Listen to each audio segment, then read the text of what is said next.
नमस्कार दोस्तों। आज की कहानी है पछतावा।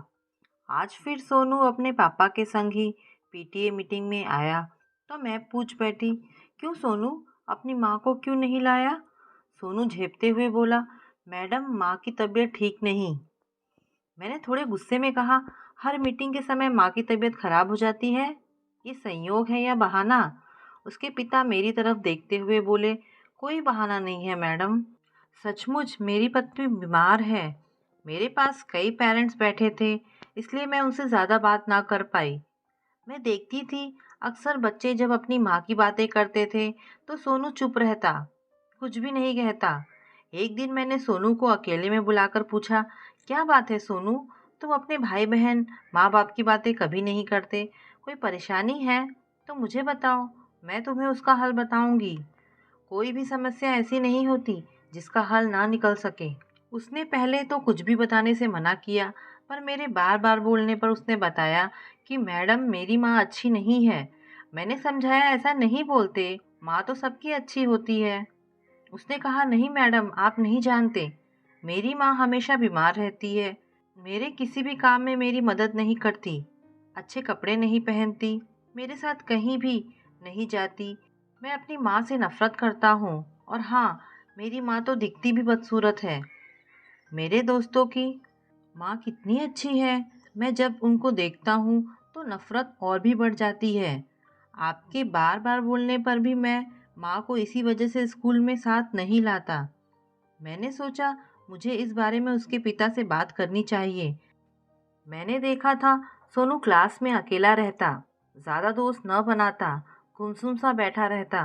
दूसरे दिन मैंने उसके पिता से इस बारे में बात की तो उनका कहना था कि सोनू ना जाने क्यों अपनी माँ से नफरत करने लगा है। शायद उन्हें भी इसकी असली वजह मालूम न थी। मैंने पूछा कि सोनू की माँ को क्या बीमारी है।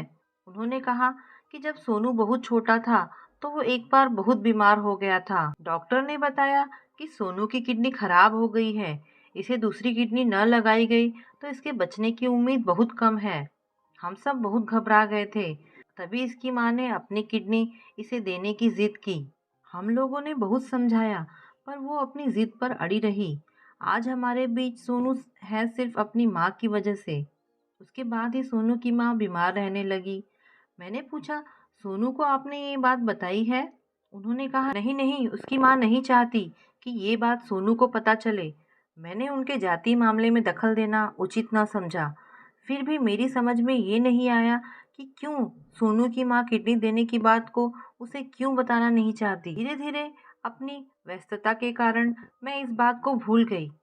सोनू 10वीं पास करके स्कूल से चला गया। समय का पहिया अदृश्य हो घूमता रहा। एक दिन उसका दोस्त मोहन मुझे रास्ते में मिल गया। औपचारिक बातें हुई।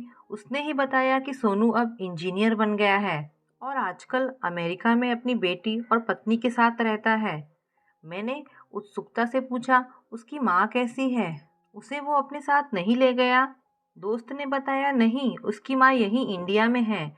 हाँ, उसके पापा अब नहीं रहे, इसलिए वो अकेली ही रहती है। मुझे उसकी माँ से नफरत करने की बात आज भी याद थी, पर पहले की तरह अब भी उसकी माँ की किडनी देने की बात, उसे न बताने की बात समझ से परे थी।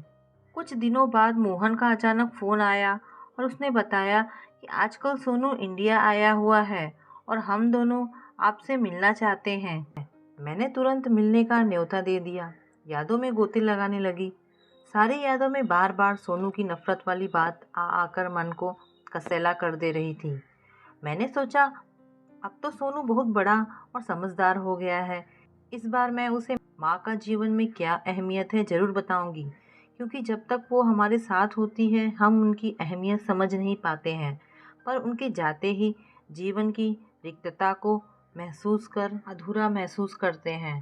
दूसरे दिन सोनू और मोहन जब मुझसे मिलने आए तो मैं बहुत गौरवान्वित महसूस कर रही थी।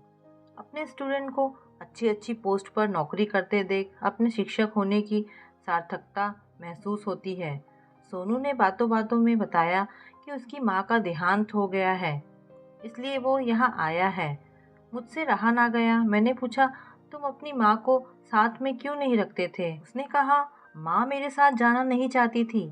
मुझे उसकी बातों में सत्यता का अभाव लग रहा था।